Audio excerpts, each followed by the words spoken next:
నమస్తే అమ్మా. నమస్తే అమ్మా, కొంతమంది పిల్లలు ఎంత తిన్నా ఓపిక కనిపించదమ్మా. చాలా నల్లతగా డల్గా ఉంటారు, ప్లస్ యాక్టివ్గా పని కూడా చేసుకోలేకపోతారు. ఏంటి వీళ్ళకి ఇంత మనం హెల్దీ ఫుడ్ పెడుతున్నాం కదా, ఇంత చక్కగా పూటకి పెడుతున్నాం కదా, అయినా కూడా ఎందుకు ఇట్లా ఉన్నారని భలే బాధ అనిపిస్తూ ఉంటుంది. పూటకి పెడుతున్నారు కదా, అదే ప్రాబ్లం, అదే సమస్య అంటారా?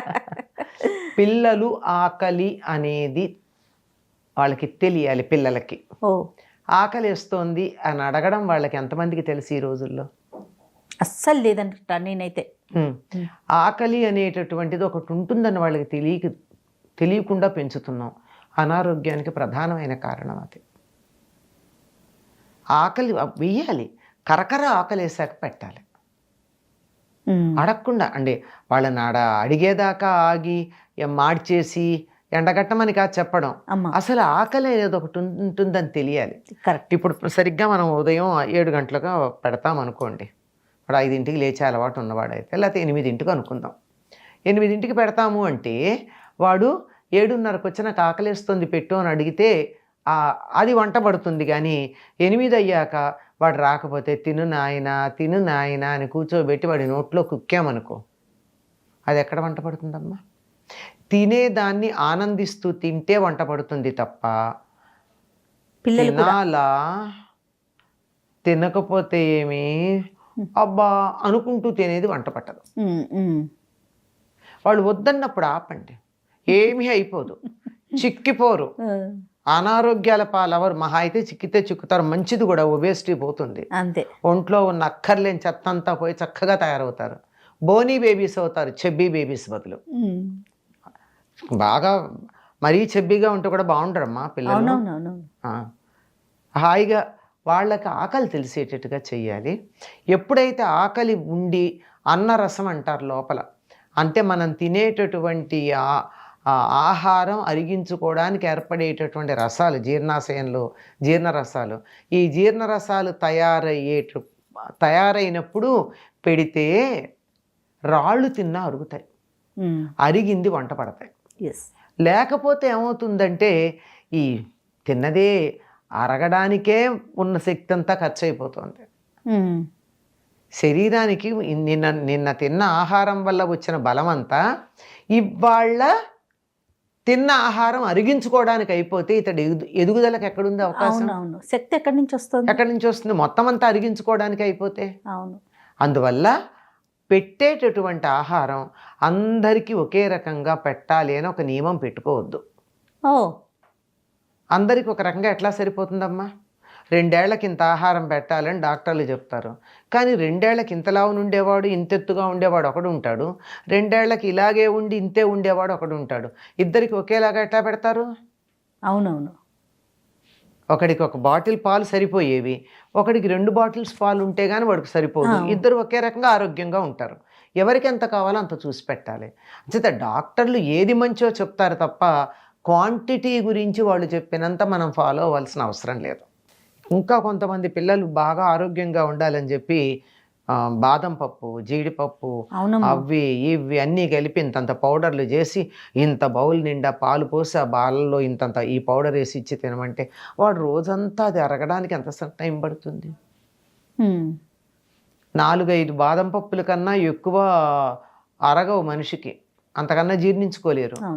అంతకు మించిందంతా it has to be flushed out. ఈ ఫ్లష్ అవుట్ అవడానికి ఫిల్టర్కే వీడుకున్న ఎనర్జీ అంతా వేస్ట్ అయిపోతుంది. కరెక్ట్. అవునా? అంచేత పెట్టండి, కానీ ఏదో 2-3 పప్పులకు సరిపోయిన 2 పప్పులు, 2 బాదం పప్పులు, 2 జీడిపప్పులు, 2 ఇంకేవో కిస్మిస్లు, 2 ఇంకేవో ఉన్నాయి కదా, అక్రోటు, పిస్తా, అవి ఇవి ఇవన్నీ తలో 2 వేసి పెట్టండి. అది కూడా ఒకేసారి ఎందుకు? ఒక పూట అది పెట్టండి, ఒక పూట ఇది పెట్టండి, అప్పుడు రోజు మొత్తం మీద డిస్ట్రిబ్యూట్ చేయండి. అప్పుడు అరిగినట్టుగా ఒక్కసారి డంప్ చేస్తారు కదా. మెడిసిన్స్ కూడా అన్నీ ఒకసారి వేస్తే పని చేయవు కదా, టైం ప్రకారం వేసుకుంటూ ఉండాలి. కనుక పిల్లలకి మనం పెట్టేటటువంటి తీరులో ఉంది తేడా.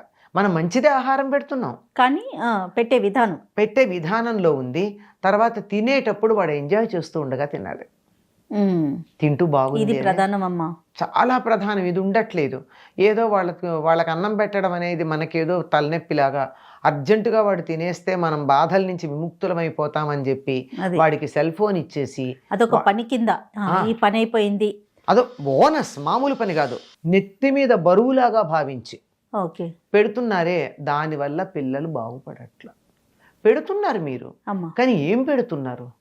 టెన్షన్ పెడుతున్నారు, బరువు పెడుతున్నారు, ఆరోగ్యం పెట్టట్ల. పిల్లల్ని చక్కగా పెడుతూ, నాన్న ఈ కూర బాగుందా, అమ్మలు ఈ వంకాయ ఎంత బాగుందో చూడు, లేదా ఆలుగడ్డ ఇష్టం అనుకోండి, ఆలు ముక్క బాగుందా, బాగా నచ్చిందని అని అడుగుతూ వాడు బాగుందా అని తింటూ ఉంటే అది వంట పట్టినట్టుగా. వాడు ఏం తిన్నాడో తెలియకుండా నోట్లో కుక్కామే, అది వంట పట్టదమ్మా. పైగా చూసేటటువంటి ప్రోగ్రామ్స్ ఏవైతే ఉన్నాయో సెల్ ఫోన్లో కానీ పూర్వం టీవీల్లో కానీ, దాని యొక్క ప్రభావం కూడా వాళ్ళ మీద ఉంటుంది. అవి భయంకరమైనవి చూసినప్పుడు వీళ్ళ మొహాలు పిక్కుపోయే ఉంటాయి. కావాలంటే ఒళ్ళు వస్తుంది తప్ప మొహాల్లో నేవడం ఉండదు. కనుక పిల్లలు బాగుండాలంటే ప్రధానంగా కావాల్సింది మీరు ఎన్నుకునేటటువంటి ఆహార పదార్థంతో పాటు పెట్టే సమయం, పెట్టే తీరు, వాళ్ళు తినే పద్ధతి, వీటిని జాగ్రత్తగా మనం గమనించుకున్నట్టయితే చాలా బాగుంటారు మా పిల్లలు. పిల్లలు యాక్టివ్గా ఉంటారు, ఓపిక కూడా ఉంటుంది. ఓపిక ఉంటుంది. వీటితో పాటు ఆటలకి పంపించటం, అవుట్డోర్ గేమ్స్ ఇలాంటివి కూడా కొంచెం అలవాటు చేయాలి. అవసరం అమ్మా. బయట ఎప్పుడు కూడా కూర్చోబెడితే వాళ్ళు చచ్చుమొహాల్లాగా తయారవుతారు. కనుక వాళ్ళకి ఈ సెల్ ఫోన్స్ ఇవ్వడం మానేయాలి మొట్టమొదట. ఫస్ట్ మానేసి కాసేపు మైండ్ గేమ్స్, అప్పుడు వాడికి ఆలోచన ఉంటుంది, మంచి చెడు తెలుస్తుంది. కూర్చుని కబుర్లు చెప్పడం, కథలు చెప్పడం, వాడికి మైండ్ గేమ్స్ ఏమన్నా ఇవ్వడం. అయిన తర్వాత చల్లబాటు వేళ బయటికి వెళ్ళి ఆడుకోవడానికి వెళితే శరీరం శ్రమ పడుతుంది. శ్రమ పడేటప్పటికీ లోపల ఉన్న టాక్సిన్స్ అన్నీ బయటకు వస్తాయి. కరకర ఆకలి వేస్తుంది. ఇంటికి వస్తూనే ఆకలి అన్నం పెట్టు అంటాడే, వాడున్నంత బలంగా ఆరోగ్యంగా అబ్బా తినాలా అన్నవాడు ఉండడు. పిల్లల ఆకలి అనేటటువంటి పరిస్థితి తేవాలంటే అన్నమో రామచంద్ర అని దరిద్రం అవలాడుతూ ఉండమని కాదు అక్కడ అర్థం. ఆకలి అనేటువంటి ఫీలింగ్ తెలియాలి. అది తెలియకపోతే చాలా కష్టం. అది తెలియకుండా పెంచడం వల్లే పిల్లలతో సమస్య వస్తుంది. దీన్ని డాక్టర్ల దగ్గర తీసుకెళ్ళడం, ఇంజక్షన్లు ఇవ్వడం, ఇవన్నీ వేస్ట్. డాక్టర్ దగ్గరికి వెళ్ళే బదులు ప్లే గ్రౌండ్కి పంపండి. కరెక్ట్ అమ్మా. లేదు సైకిల్ ఇచ్చి, సరైన ప్లేసు లేకపోతే సైకిల్ ఇచ్చి ఆ ప్రెమిసెస్లోనే తిరగమనండి. లేదా ఇంట్లోనే వాళ్ళ చేత మనం కూడా వాళ్ళతో పాటు ఆడుకుంటూ స్కిప్పింగ్ చేయించడం, గంతులు వేయించడం, ఎగరడం అవన్నీ చేయొచ్చు. ఏదో ఒకటి ఫిజికల్ యాక్టివిటీ ఉండాలి. ఫిజికల్ యాక్టివిటీ లేకపోతే పిల్లలు ఆరోగ్యంగా ఉండరు. ఒకప్పుడు స్కూల్స్ లో ఉండేవి, ఇప్పుడు స్కూల్స్ ఏమో చిన్న అపార్ట్మెంట్లలో పెడుతున్నారు. అందువల్ల అది కూడా కష్టంగా ఉంటుంది. అంతే దయచేసి పిల్లల్ని అది ప్రభుత్వ పాఠశాల అని వాటి గురించి దీనికి పెద్ద పేరు ప్రఖ్యాతులు లేవని కానీ ఆలోచించకుండా కొంచెం ఓపెన్ ప్లేస్ ఉన్నటువంటి స్కూళ్ళల్లోనూ, ఆటలు ఆడించే స్కూళ్ళల్లోనూ వేస్తే పిల్లలు ఆరోగ్యంగా ఉంటారు. మనం పెట్టే దాంతో పాటుగా వాళ్ళకి ఎంతవరకు వంట పడుతుంది అనేది కూడా చూసుకోవాలి. వంట పట్టేట్టుగా చెయ్యాలి. వంట పట్టడానికి ఆటలు ముఖ్యం. అవునమ్మా. వాళ్ళు తింటూ ఆనందించటం ముఖ్యం. అదే. And for more videos, please subscribe to iDream. Please subscribe to iDream. Please subscribe iDream. And please subscribe to iDream. For more videos, subscribe to iDream. please like, share and subscribe to the channel. Congratulations, iDream. Subscribe to iDream. Subscribe to iDream. So subscribe to iDream Media. iDream ki iDream team andarki huge congratulations. Please subscribe iDream Media. Please subscribe to iDream. Subscribe iDream. Please subscribe to iDream. iDream అంటే నా కళల channel subscribe చేసుకున్న నోరు తిరుగుతలేదు, మీరైతే గంట గుర్తు కొట్టండి. For more such videos, please subscribe to iDream. Subscribe to iDream. Please subscribe to iDream. Please subscribe iDream Media. Please do subscribe to iDream. Please subscribe to iDream Media. For best entertainment and information, please subscribe iDream. And don't forget to subscribe to iDream.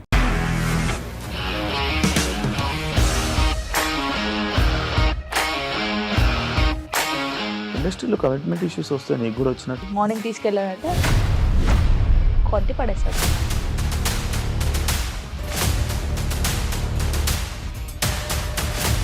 కళ్ళు కూడా చూడలేదు. బాలేదు ఈ cinema అని చెప్పడానికి కూడా చాలా ధైర్యం కావాలి. అది నిజం కదా, దాంట్లో ధైర్యం ఏంటి? ఇది నెక్స్ట్ డే ప్లేట్ మార్చేస్తే తప్పు కదా. As of now we are comfortable this అని నేను అనుకుంటున్నాను. రష్మిక గారిది మీది ఒకే ఊరు అంట కదా? నీకు కోపం వచ్చిందంటే బాగా తిట్టేత్తరా? తిట్టేద్దామండి. నిజంగా గేమ్ ని ఎలా చేంజ్ చేయగలిగారు? ఏపీఎస్ఎఫ్సి వాళ్ళకి 6 నెలల్లో నేను 6 లక్షలు కట్టా. బిజినెస్ చేయాలనుకుంటే it is as difficult as riding a tiger.